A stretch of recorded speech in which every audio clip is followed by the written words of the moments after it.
So hello students, जय हिंद। कैसे हैं सबके सब।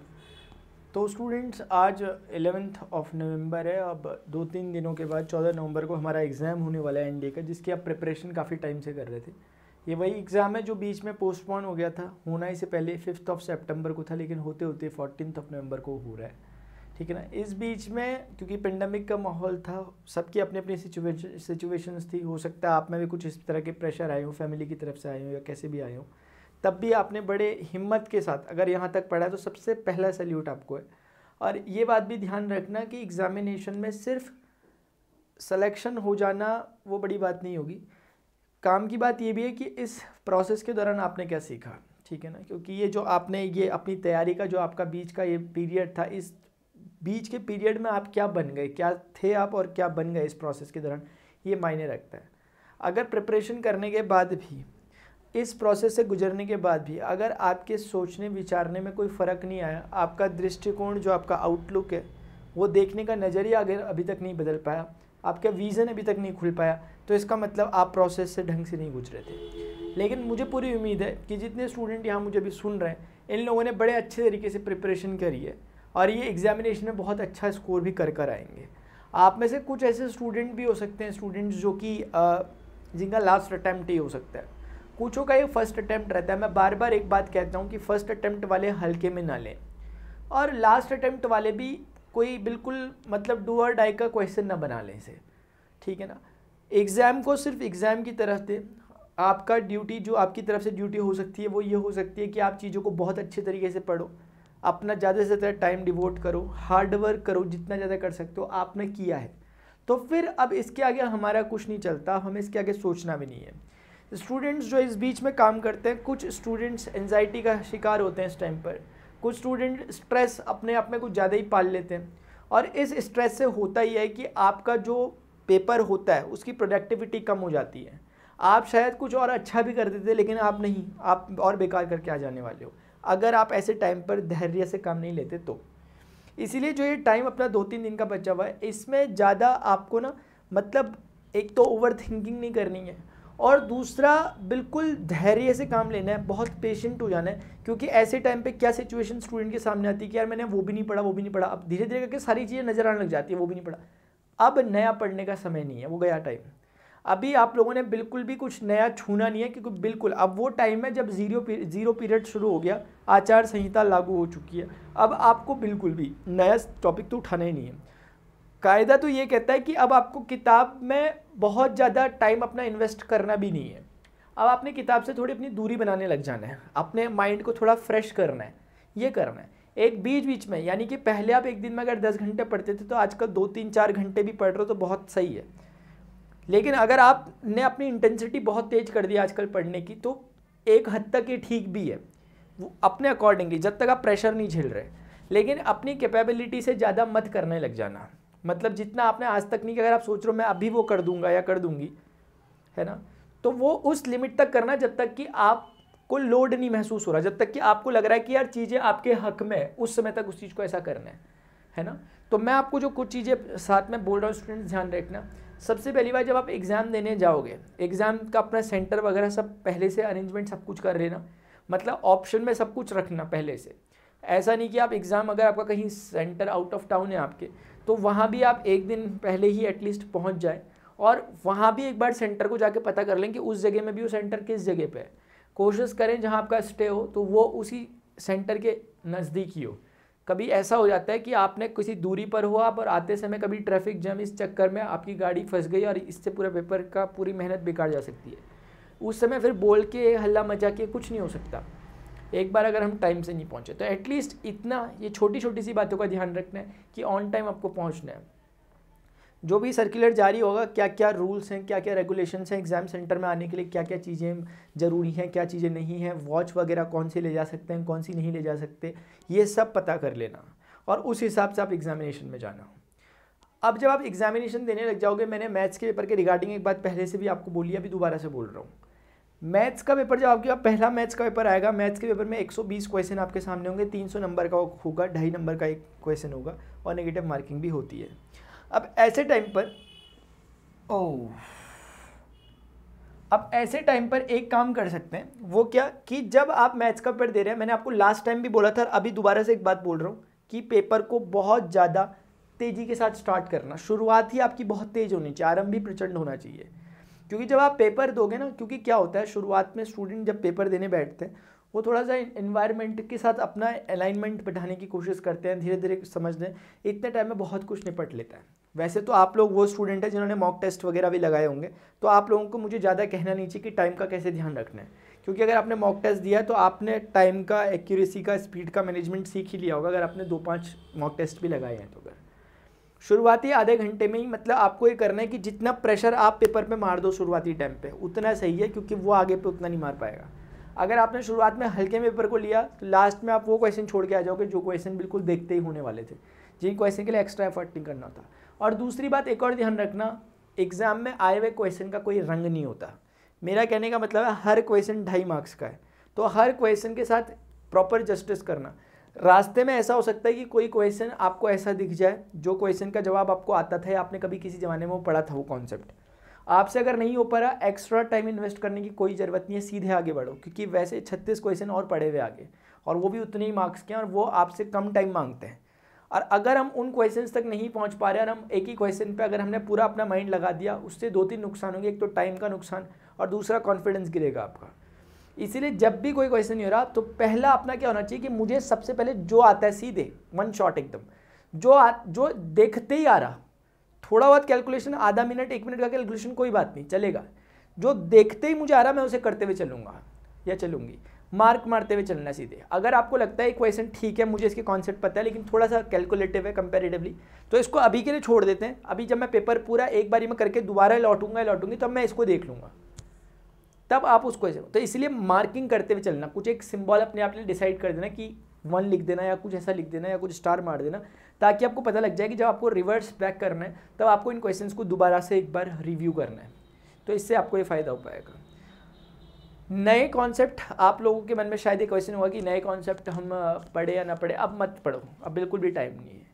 अब एटलीस्ट इतना काम करो कि एक बार बीच में हर थोड़े थोड़े टाइम इंटरवल के बाद, अगर आप ना सुबह से पढ़ना स्टार्ट कर रहे हो, रात तक कंटिन्यूसली पढ़ते रह रहे हो, इस बीच में ना आपको गैप नहीं मिल पाएगा जब आप कुछ काम की बातें सोच सकोगे। इसलिए अपने आप के लिए ना एक पीरियड ऐसा निकालो गैप का, जब आप नॉर्मली बहुत ठंडे दिमाग में हो, उस समय आप ये सोचोगे कि यार कुछ मोटे मोटे टॉपिक जो आपको याद आएंगे कि यार वो यार उसकी एक बार कॉन्सेप्ट रिवाइज कर लेता हूँ, बाइनोमियल थ्योरम की एक बार थोड़े से कॉन्सेप्ट रिवाइज कर लेता हूँ, लॉगरिथम के फॉर्मूले जो प्रॉपर्टीज है हल्की सी प्रॉपर्टीज रिवाइज कर लेते हैं ताकि काम आएगी। तो वहाँ पे ऐसे ही आपने कोई शॉर्ट बुक अपने लिए कुछ बनाई भी होगी, उस चीज़ को आप एट अ ग्लांस एक बार देखने के लिए रखें, क्योंकि अब वो टाइम है जब बुक निकाल के अगर अपने सामने बैठ गए ना तो आपकी पूरी शक्ति खींच लेगी बुक। अभी वो टाइम है जब आपने बुकलेट्स निकालनी है, छोटी छोटी पतली पतली, जिनको देख के कॉन्फिडेंस बढ़े, जिनको आप सो के पढ़ो आराम से, ऐसी वाली किताबें पढ़नी है अभी के टाइम पे। फॉर्मूला रिविजन ऐसे, और बहुत मतलब देखो बोला जाता है अति सर्वत्र वर्जयेत, है ना, excess of anything is good for nothing, यानी कि किसी चीज़ की अधिकता सही नहीं है। किसी चीज़ की अधिकता में ये भी है कि अभी आप ये नहीं कि आप दिन भर रात भर पढ़ने में लगे हुए हो, इससे मैंने पहले ही बोल दिया प्रोडक्टिविटी कम हो जाएगी आपकी, और आप एग्जामिनेशन में जो आप कर सकते हो उससे बेटर नहीं कर पाओगे, उससे बदतर कर दोगे एग्जामिनेशन। इसीलिए ध्यान रखना, एक और इम्पॉर्टेंट बात है कि नेगेटिव मार्किंग नहीं होती है, इसीलिए आपको नेगेटिव तुक्कों पे नहीं जाना, यानी जो तुक्के टाइप की जो चीज़ें होती है जिसको हम कहते हैं कि हमने एक तुक्का मार दिया, वो नहीं करना। एक कैलकुलेटेड रिस्क हम ले सकते हैं। कैलकुलेटेड रिस्क का मेरा कहने का मतलब हुआ कि आपने देखा कि यार प्रोबेबिलिटी 3/4 है इसके होने की, यानी कि आपको लग रहा है कि यार हाँ 70% या 60% एटलीस्ट ये क्वेश्चन ठीक हो सकता है, उस समय रिस्क ले सकते हैं।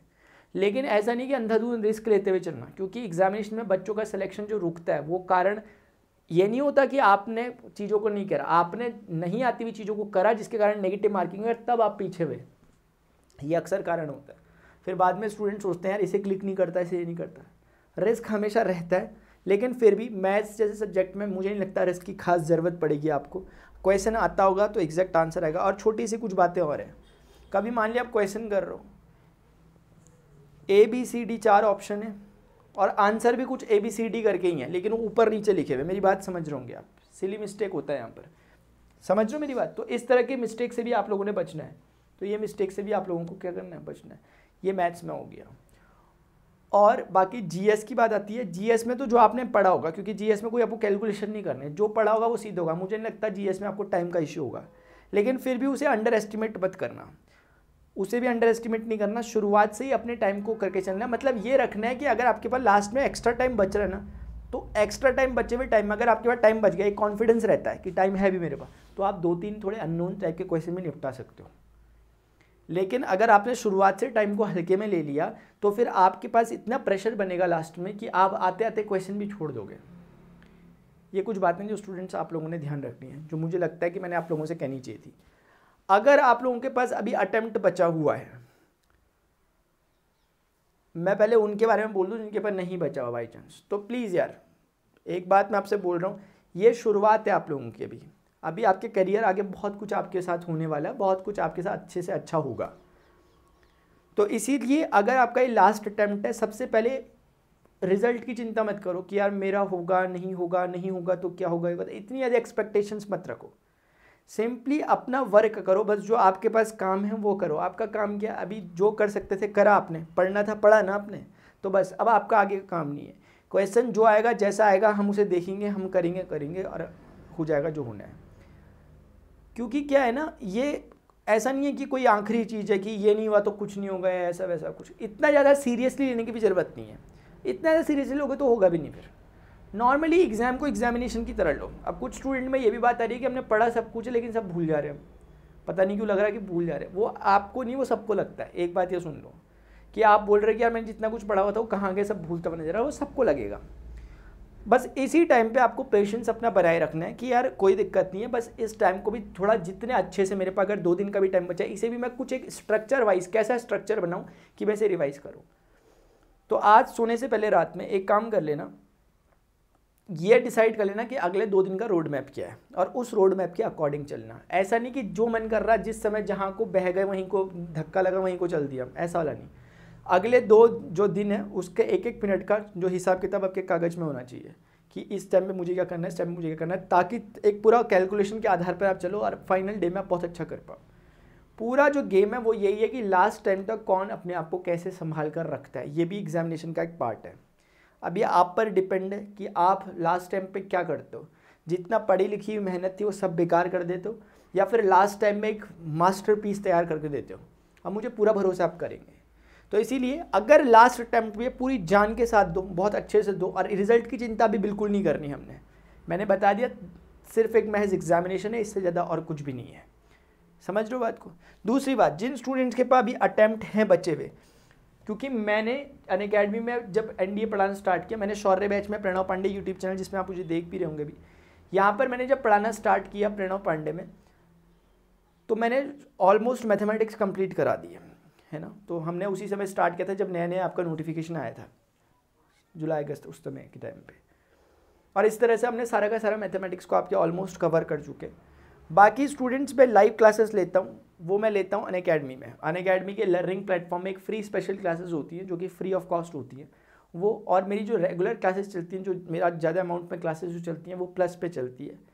प्लस एक पेड कोर्स होता है, एक सब्सक्रिप्शन लिया हुआ स्टूडेंट वहाँ पर आता है, और वहाँ पर वो स्टूडेंट आता है जो अपने लक्ष्य के प्रति थोड़ा सा सेंसिटिव होता है और जो सिंसियर होता है ना, वो है। तो मैं अभी जो ये 14 जब भी हमारा एग्जामिनेशन होगा 14 नवंबर को, आप सभी को उसके लिए बहुत बहुत शुभकामनाएं।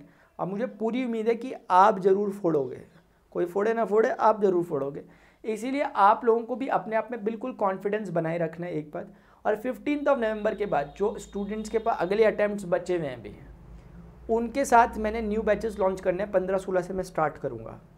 और अगर आपने अभी से मेरे साथ लग गए, मैं एक बात बोल रहा हूँ अप्रैल अटेम्प्ट के लिए बाई चांस अगर है आपके पास तब की बात, तो फिर हम सिलेबस को 1-2 बार आराम से रिवाइज भी कर लेंगे मैथमेटिक्स का, अगर आपको मैथमेटिक्स से में प्रॉब्लम होती है तो। और बाकी अलग अलग एडुकेटर्स अनअकैडमी में जो जिन्होंने रिजल्ट दिया है, ऐसे ऐसे एडुकेटर्स वहाँ पर पढ़ा रहे हैं अनअकैडमी में, और हर सब्जेक्ट के लिए पढ़ा रहे हैं, और डिफरेंट बैचेस बन रहे हैं। एक सब्जेक्ट के 2-2 3-3 टीचर्स हैं। तो इतनी ज़्यादा फ्लेक्सिबिलिटी मेरे हिसाब से कहीं नहीं हो सकती। और ऊपर से आपके रनिंग जो एक्सपेंडिचर्स हैं वो सब आपके बच रहे हैं, रनिंग एक्सपेंसेस जो आपके हैं वो सब बच रहे हैं आपके, ठीक है ना। ये तो आस्क का डाउट फीचर होता है। ये फीचर अनअकैडमी का वो फीचर है जब आपको कोई क्वेश्चन में प्रॉब्लम आती है तो आप वहाँ जाकर इसका पिक्चर क्रॉप करके इसका वीडियो सोल्यूशन की फॉर्मेट में आंसर ले सकते हो। ये एक इंपॉर्टेंट फीचर है, ये वो वाला फीचर है अनअकैडमी का प्लस स्टूडेंट्स के लिए कि आप अपने एडुकेटर के साथ ऑडियो कॉल में इंटरेक्ट कर सकते हो क्वेश्चन पढ़ाई के दौरान, आपको कोई प्रॉब्लम आ रही है तो ये भी एक अच्छा फीचर है। ऐसे बहुत से और फीचर है, मैंने सब नहीं रखे हुए, मैं कुछ जो मुझे दिख रहा है वो दिखा रहा हूँ। ये फीस स्ट्रक्चर है, दिख रहा हो या नहीं दिख रहा हो मैं बोल देता हूँ। 7920 है फॉर अ ईयर। अगर आपके पास एटलीस्ट 2 अटैम्प्ट और बच्चे में 1 साल के बाद तो 7920 का ये कंप्लीट कोर्स है, जिसमें आपको सिर्फ मैथमेटिक्स नहीं, सारे सब्जेक्ट जितने होते हैं, सारे सब्जेक्ट जो एक्सपर्टीज़ होती हैं, जो स्पेशलिस्ट टीचर हैं, उनसे आपको पढ़ने का मौका मिलेगा। और 6 मंथ का भी है इसका अगर आपके पास की कोर्स है, और ये 24 मंथ का है, ठीक है ना। वहाँ पे नीचे पे एक इनवाइट कोड पूछता है, अगर आप नहीं करोगे तो आगे कंटिन्यू कर लोगे तो हो जाएगा, लेकिन अगर आप इनवाइट कोड या रेफरल कोड यूज़ करते हो PRAN31, प्राण जो मेरे नाम का इनिशियल है और 31 यूज़ करते हो तो उसमें 10% का डिस्काउंट होता है, वो एक डिफरेंट चीज़ है। तो ये होता है। तो स्टूडेंट्स अभी के लिए मेरी सबसे आप लोगों के लिए एक शुभकामनाएं कि जो आप 14 नवंबर का एग्जामिनेशन देने जा रहे हैं, इसमें आप मुझे पूरा भरोसा है बहुत अच्छा करेंगे। बस कूल होना है, मैंने पहले ही कह दिया, ज़्यादा स्ट्रेस नहीं लेना, ओवर थिंकिंग नहीं करनी है अपने आप को, जो होगा देखा जाएगा। एक बात ये ध्यान रखना, एग्जामिनेशन सेंटर का पहले ही पता कर लेना, उसके बारे में जानकारी जुटा लेना, हो सकेगा तो एक बार विजिट करके आ जाना उसके अड़ोस पड़ोस, ठीक है ना। तो बस ये छोटी छोटी बातों का ध्यान रखना है आप लोगों को, ठीक है। और वॉच ले जाना ज़रूर है, और कोशिश करना वॉच की आदत होनी चाहिए अपनी, और वॉच ऐसी ले जाना, वैसी वाली मत ले जाना स्मार्ट वॉच टाइप की, एक नॉर्मल जो वॉच होती है शायद आपके पास होंगी, वैसी नॉर्मल वॉच जो होती थी पहले वैसी वॉच लेना, क्योंकि वॉच का तो बहुत बड़ा रोल है ना यार, ज़रूरी नहीं है आपका जहाँ सेंटर पड़े वहाँ हो या ऐसा कुछ भी। तो स्टूडेंट्स अभी के लिए फ़िलहाल इतना ही, मिलते हैं आपसे अब आपके एग्जामिनेशन कैसा हुआ इस बारे में जानने के लिए, ठीक है ना। अब मुझे पूरी उम्मीद है कि आप नाम रोशन ज़रूर करोगे, है ना। तो नाम रोशन जो करेगा वो कमेंट बॉक्स में ज़रूर लिखना, ठीक है। चलिए ठीक है, तो students all the best, all the very very best, और मुझे पूरी उम्मीद है और आपकी जो मेहनत है वो आपके साथ रहेगी, चिंता मत करो, ठीक है ना। हाँ चलो ठीक है, अभी के लिए स्टूडेंट्स इतना ही, मिलते हैं अपने नेक्स्ट लेक्चर में। टिल देन गुड बाय, जय हिंद।